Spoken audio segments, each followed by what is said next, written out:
Hello friend, स्वागत है आपका हमारा आपके अपने यूट्यूब चैनल स्मार्ट एकेडमी में। तो झारखंड जीके से आज की जो टॉपिक है वो झारखंड के भौतिक विभाग के बारे में। झारखंड के भौतिक विभाग के बारे में जितने भी प्रश्न बनते हैं और एग्जामों में पूछे गए हैं वो सारे प्रश्नों की सीरीज में आप लोग के लिए लेके आया हूँ। तो क्लास नंबर आ गई 67। तो बहुत ही मज़ेदार होने वाली है सेशन। तो अगर आप हमारे चैनल में नए हैं तो चैनल को सब्सक्राइब कर ले, सब्सक्राइब करके बेल आइकन को प्रेस करके ऑल पर क्लिक कर ले, ताकि मैं जब भी वीडियो डालूं तो सबसे पहले आप तक नोटिफिकेशन पहुंच सके। अगर आपने हमारा टेलीग्राम चैनल को ज्वाइन नहीं किया तो टेलीग्राम चैनल को ज्वाइन करके आप क्विज टेस्ट का लाभ उठा सकते हैं। फेसबुक पेज, इंस्टाग्राम, ट्विटर में भी हमें फॉलो आप कर सकते हैं। तो वीडियो के अंत तक बने रहिए, बहुत अच्छे प्रश्न हम लोग जानेंगे भौतिक विभाग के बारे में, झारखंड की जो भौतिक विभाग है। तो पहला प्रश्न है, झारखंड में किस क्रम की चट्टानें पाई जाती है? तो झारखंड में आर्कीय क्रम, गोंडवाना क्रम और नवीन क्रम की चट्टानें पाई जाती है। तो इसका डी ऑप्शन राइट हो जाएगा। उपयुक्त तो सभी कौन कौन चट्टानें? तो आर्कीय क्रम, गोंडवाना क्रम और नवीन क्रम की चट्टानें। क्लियर है फ्रेंड्स? इसका डी ऑप्शन राइट हो जाएगा। अगला है, झारखंड के किस क्रम की चट्टानों की अभाव है? तो झारखंड में किस क्रम की? तो कंडप्पा क्रम की चट्टानों की अभाव है। तो इसका बी ऑप्शन राइट हो जाएगा। क्या? तो कंडप्पा क्रम की चट्टानों की अभाव है। कहाँ? तो झारखंड में। अगला है फ्रेंड्स, झारखंड का भूभाग है ना, झारखंड का भूभाग प्राचीनतम गोंडवाना एवं प्रायद्वीप पठार के किस छोर पर स्थित है? पूछा है, झारखंड का भूभाग प्राचीनतम गोंडवाना एवं प्रायद्वीप पठार के किस छोर पर स्थित है? तो वो उत्तरी पूर्वी छोर पर स्थित है। किस छोर पर? उत्तरी पूर्वी छोर पर स्थित है। तो इसका ए ऑप्शन राइट हो जाएगा, उत्तरी पूर्वी छोर पर। क्लियर है फ्रेंड्स? अगला है, झारखंड में किस क्रम के चट्टानों को पैतृक चयन कहा जाता है? तो किस क्रम की चट्टानों को पैतृक क्रम कहा जाता है? तो आर्कियन जो क्रम है, आर्कियन क्रम की चट्टानें जो है उसे पैतृक चयन कहा जाता है। क्लियर है फ्रेंड्स? अगला है, झारखंड में किस क्रम की चट्टानें लगभग 90% क्षेत्र में मौजूद है? तो झारखंड में आर्कियन क्रम की चट्टानें जो है वो 90% क्षेत्र में मौजूद है। कहाँ? तो झारखंड में। क्लियर है फ्रेंड्स?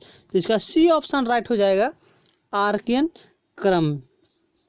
अगला है दोस्तों, गोंडवाना काल किसे कहा जाता है? तो गोंडवाना काल कहा जाता है पर्मियन तथा जुरेसिक काल के बीच को। पर्मियन तथा जुरेसिक काल के बीच को गोंडवाना काल कहा जाता है। इसका डी ऑप्शन राइट हो जाएगा।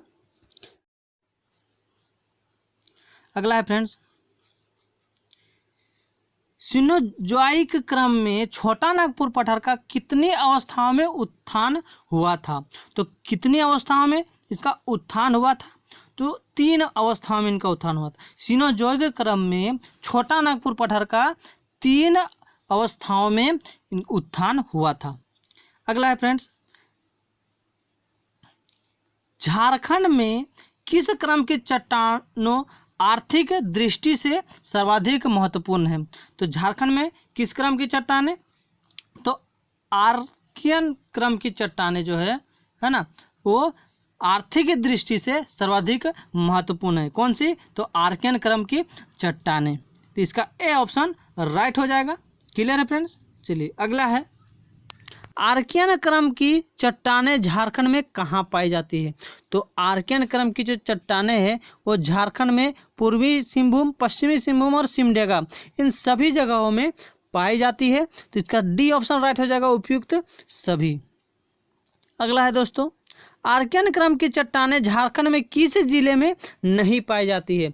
तो आर्कियन क्रम की चट्टानें झारखंड के चतरा जिले में नहीं पाई जाती है। चतरा जिले में नहीं पाई जाती है। कौन सी? तो आर्कियन क्रम की चट्टानें झारखंड में। तो इसका डी ऑप्शन राइट हो जाएगा, चतरा। अगर आपने अभी तक लाइक नहीं किया वीडियो को तो लाइक कर दे और ज़्यादा से ज़्यादा शेयर करें ताकि और भी फ्रेंड्स लाभ उठा सकें। और हाँ, अगर आप एक क्लिक करते हैं तो यहाँ पे आपको एक सजेस्ट का बटन खुलेगा 3 डॉट के बगल में। वहाँ अगर आप क्लिक करते हैं तो यहाँ आपको प्लेलिस्ट मिल जाएगा। जैसे झारखंड की जनजाति के मैंने अलग प्लेलिस्ट बना के सारे वीडियो डाल दी है, विद्रोह का अलग प्लेलिस्ट बना के सारे विद्रोह, झारखंड की राज्य व्यवस्था का, तो इस टाइप के मैंने सारी की PDF बना के यहाँ सजेस्ट में डाल दी है। आप अगर क्लिक करते हैं तो आपको सारी प्लेलिस्ट यहाँ पे खुल जाएगी, वहाँ से आप प्लेलिस्ट का लाभ उठा सकते हैं। नहीं तो आप हमारे चैनल में भी जाके प्लेलिस्ट का लाभ उठा सकते हैं। तो अगला है फ्रेंड्स, किस श्रेणी की चट्टानें में बुलवा पत्थर व चूना पत्थर पाया जाता है? किस श्रेणी की चट्टानें? तो विंध्यन श्रेणी की चट्टानें जो है उसमें बुलवा पत्थर व चूना पत्थर पाया जाता है। तो किस प्रकार के, किस श्रेणी की चट्टानें? विंध्यन श्रेणी की चट्टानें। इसका बी ऑप्शन राइट हो जाएगा, विंध्यन श्रेणी की चट्टानें। अगला है फ्रेंड्स, विंध्यन श्रेणी की चट्टानें किस जिले के उत्तरी भाग में पाए जाते हैं? तो किस जिले के उत्तरी भाग में पाए जाते हैं? तो गढ़वा जिले के उत्तरी भाग में पाए जाते हैं। विंध्यन श्रेणी की जो चट्टानें हैं वो गढ़वा जिले के उत्तरी भाग में पाए जाते हैं। इसका सी ऑप्शन राइट हो जाएगा, गढ़वा। अगला है दोस्तों, झारखंड के प्रमुख कोयला निक्षेपों का निर्माण किस क्रम श्रेणी में चट्टानों से हुआ है? तो किस क्रम श्रेणी की चट्टानों से हुआ है?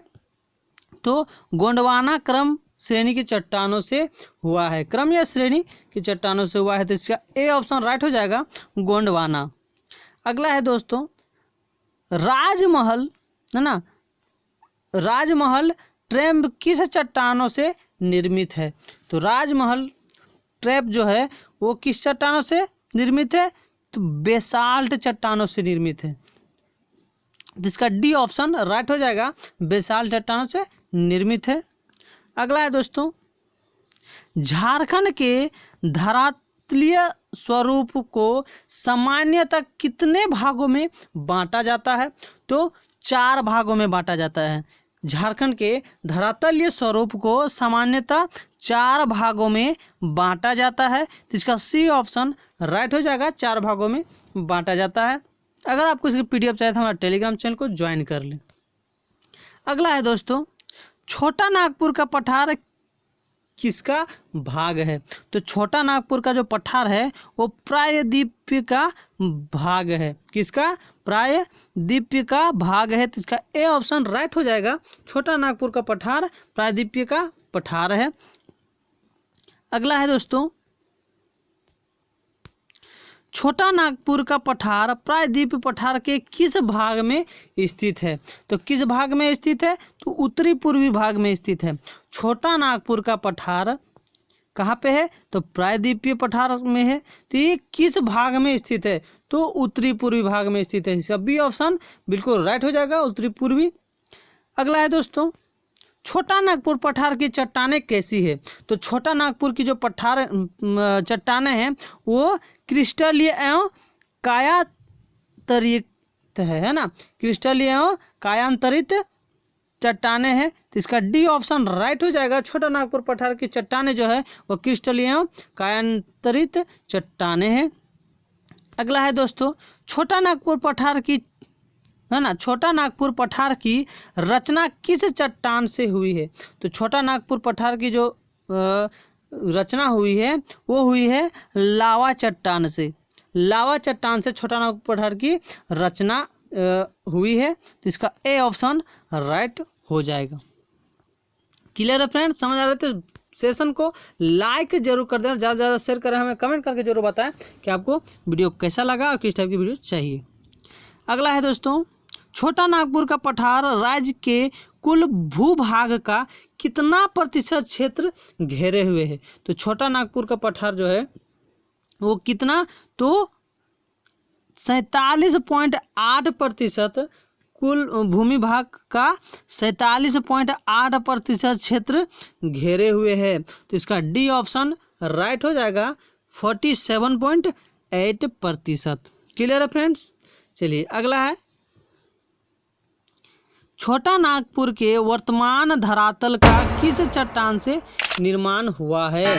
तो छोटा नागपुर का वर्तमान धरातल जो है वो ग्रेनाइट एवं नीस चट्टान से निर्माण हुआ है इनका। तो इसका ए ऑप्शन राइट हो जाएगा, ग्रेनाइट एवं नीस से। अगला है दोस्तों, छोटा नागपुर का पठार है। छोटा नागपुर का पठार क्या है, तो एक संप्राय भूमि है। क्या है, एक संप्राय भूमि है। इसका सी ऑप्शन राइट हो जाएगा। अगला है दोस्तों, खनिजों का गोदाम घर के नाम से कौन जाना जाता है। तो खनिजों का गोदाम घर के नाम से छोटा नागपुर का पठार जाना जाता है। छोटा नागपुर का पठार जो है वो खनिजों का गोदाम घर के नाम से जाना जाता है। तो इसका डी ऑप्शन राइट हो जाएगा। अगला है दोस्तों, झारखंड का सबसे ऊंचा भूभाग है ना, पारसनाथ पहाड़ को छोड़कर। पारसनाथ पहाड़ को छोड़कर झारखंड का सबसे ऊंचा भूभाग है, कौन है, तो पाट क्षेत्र है। पाट क्षेत्र जो है झारखंड का सबसे ऊंचा भूभाग है, पारसनाथ पहाड़ को छोड़कर। तो इसका बी ऑप्शन राइट हो जाएगा। अगला है दोस्तों, पाट क्षेत्र की औसत ऊंचाई है। तो पाट क्षेत्र की जो औसत ऊंचाई है वो 900 से 1100 मीटर है। 900 से 1100 मीटर है पाट क्षेत्र की औसत ऊंचाई। तो इसका ए ऑप्शन राइट हो जाएगा। क्लियर है फ्रेंड्स। चलिए अगला है, किसकी तुलना दक्षिण पठार की मेसा आकृति से की जाती है। तो किसकी तुलना दक्षिण पठार की मेसा आकृति से की जाती है, तो पाट क्षेत्र की तुलना, पाट क्षेत्र की तुलना है ना दक्षिण पठार की मेसा आकृति से की जाती है। तो इसका सी ऑप्शन राइट हो जाएगा, पाट क्षेत्र। अगला है दोस्तों, पाट क्षेत्र का है ना विस्तार किस जिला से हुआ है। तो पाट क्षेत्र का जो विस्तार हुआ है वो गुमला, लातेहार और लोहरदगा इन जिलों से इनका विस्तार हुआ है। तो इसका डी ऑप्शन राइट हो जाएगा, उपयुक्त सभी। अगला है दोस्तों, पाट क्षेत्र का आकार कैसा है। तो पाट क्षेत्र का जो आकार है वो त्रिभुजाकार है। पाट क्षेत्र का आकार जो है वो त्रिभुजाकार है। तो इसका बी ऑप्शन राइट हो जाएगा। सेशन को लाइक नहीं किए तो लाइक करके ज़्यादा से ज़्यादा शेयर करें, कमेंट करके जरूर बताएं। अगला है दोस्तों, किस पठार की ऊपरी सतह समतल होती है उसे स्थानीय भाषा में क्या कहा जाता है। किस पठार की ऊपरी सतह, मतलब ऊपर वाला जो सतह होता है वो समतल होता है ना, बराबर होता है, तो उसे उस स्थानीय भाषा में क्या कहा जाता है। तो उसे स्थानीय भाषा में कहा जाता है पाट, है ना, पाट कहा जाता है। तो इसका ए ऑप्शन राइट हो जाएगा। अगला है दोस्तों, पाट क्षेत्र का ऊपरी भाग क्या कहलाता है। पाट क्षेत्र का जो ऊपरी भाग होता है, ये तो पाट क्षेत्र जानेंगे समतल, तो उसके ऊपरी भाग जो है उसे क्या कहा जाता है, तो उसे कहा जाता है टांड, टांड कहा जाता है। इसका बी ऑप्शन राइट हो जाएगा, पाट क्षेत्र के ऊपरी भाग को टांड कहा जाता है। क्लियर है फ्रेंड्स। अगला है, पाट क्षेत्र का निचला भाग क्या कहलाता है। तो पाट क्षेत्र का जो निचला भाग होता है वो दोन कहलाता है। क्या कहलाता है, दोन कहलाता है पाट क्षेत्र का निचला भाग। तो इसका सी ऑप्शन बिल्कुल राइट हो जाएगा, पाट क्षेत्र का निचला भाग दोन कहलाता है। अगला है फ्रेंड्स, निम्न में से किन नदियों का उद्गम पाट क्षेत्र से हुआ है। तो निम्न में से तो कौन कौन, तो उत्तरी कोयल, शंख और फुलझर जो है वो नदियों का जो उद्गम हुआ है वो पाट क्षेत्र से हुआ है। तो इसका डी ऑप्शन राइट हो जाएगा, उपयुक्त सभी। अगला है, बारवे का मैदान किस क्षेत्र में स्थित है जिसका आकार तस्तरी नुमा है। तो उसका पूछा है, बारवे का मैदान किस क्षेत्र में स्थित है। तो किस क्षेत्र में स्थित है, तो पाट क्षेत्र में स्थित है जिसका आकार क्या है, तसरी नामा है इसका आकार, तस्तरी नुमा आकार है। इसका ए ऑप्शन राइट हो जाएगा, पाट क्षेत्र।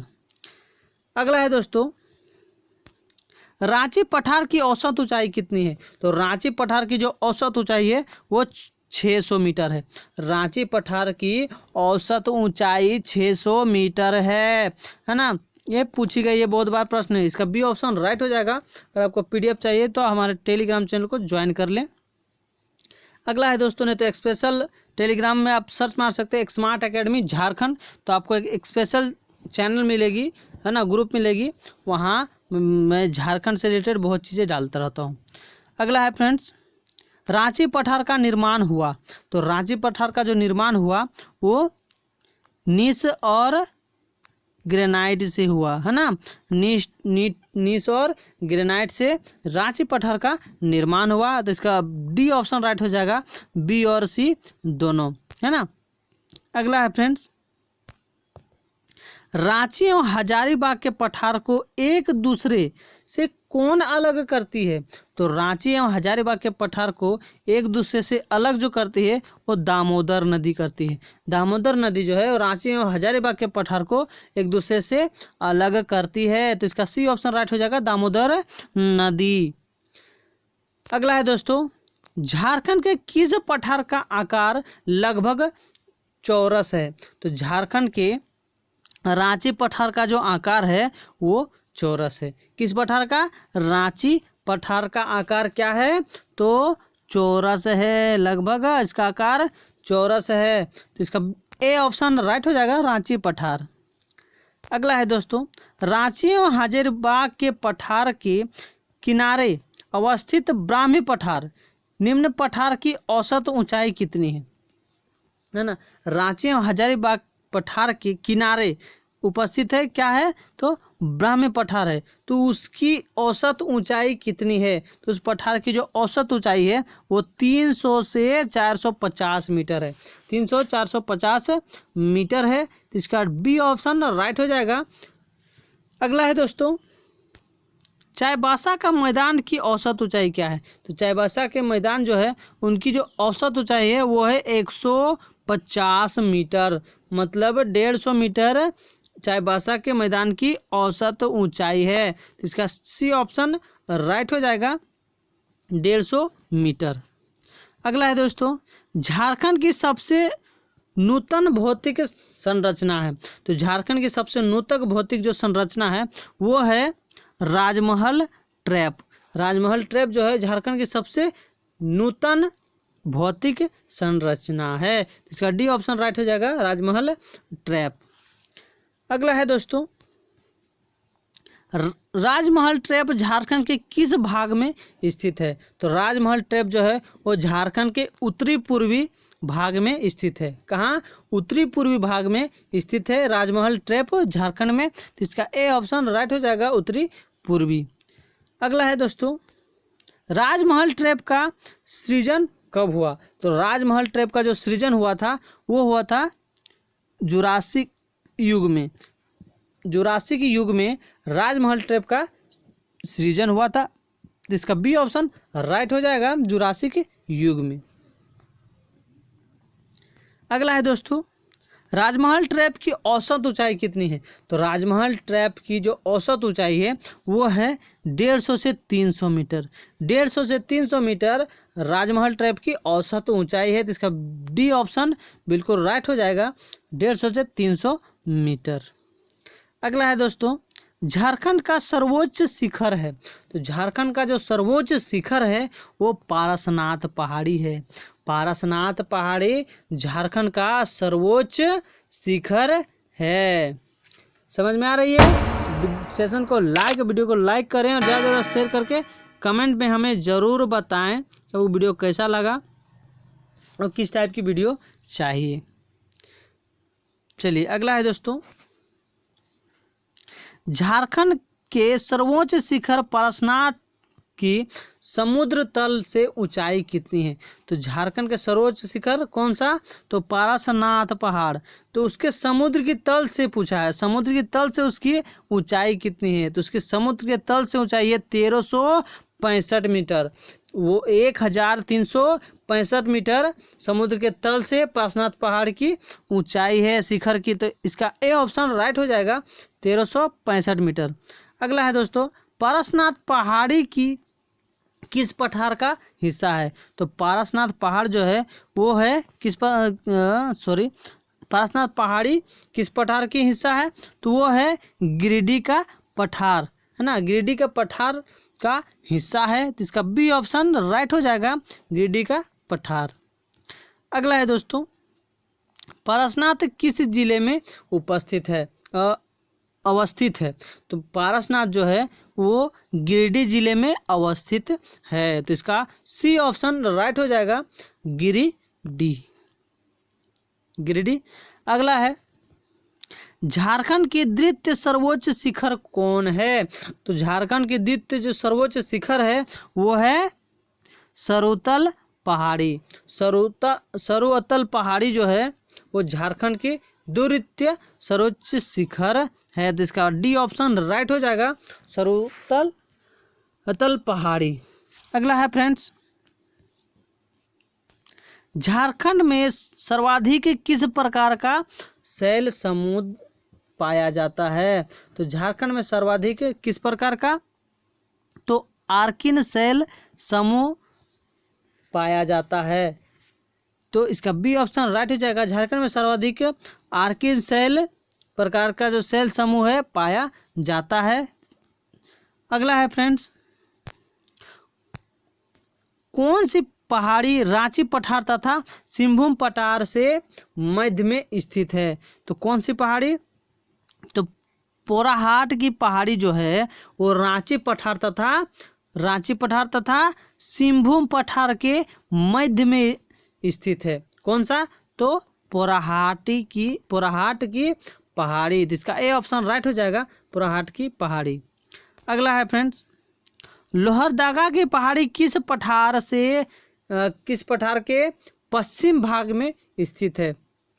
तो लोहरदगा की पहाड़ी किस पठार, तो रांची पठार के पश्चिम भाग में स्थित है। तो इसका बी ऑप्शन राइट हो जाएगा, रांची पठार। लोहरदगा की पहाड़ी की रांची पठार के पश्चिम भाग में स्थित है। अगला और लास्ट क्वेश्चन है, नालंदा की पहाड़ी एवं वीरमित्रपुर की पहाड़ी किस पठार के दक्षिण में स्थित है। तो वो सिंहभूम पठार के दक्षिण में स्थित है ना। नालंदा की पहाड़ी एवं वीरमित्रपुर की पहाड़ी तो सिंहभूम पठार के दक्षिण में स्थित है। इसका सी ऑप्शन राइट हो जाएगा। ये थे झारखंड के भौतिक विभाग के महत्वपूर्ण प्रश्न। तो अगर आपको वीडियो पसंद आए तो लाइक जरूर करें, ज़्यादा से ज़्यादा शेयर करें, कमेंट करके हमें जरूर बताएं। तो अगर आपने अभी तक हमारे चैनल को सब्सक्राइब नहीं किया तो चैनल को सब्सक्राइब करके बेल आइकन को प्रेस करके ऑल पर क्लिक कर लें, ताकि मैं जब भी वीडियो डालूं तो सबसे पहले आप तक नोटिफिकेशन पहुंच सके। और आपने अभी तक टेलीग्राम चैनल ज्वाइन नहीं किया हमारा तो टेलीग्राम चैनल ज्वाइन कर ले। फेसबुक पे, इंस्टाग्राम, ट्विटर में भी हमें फॉलो कर सकते हैं। डिस्क्रिप्शन में मैंने सारी की लिंक डाल दी है, बहुत ही लाभदायक होगी। बिना सब्सक्राइब किए चैनल को नहीं जाएं। तो बहुत बहुत धन्यवाद। नेक्स्ट वीडियो में मिलते हैं, तब तक के लिए जय हिंद, जय झारखंड।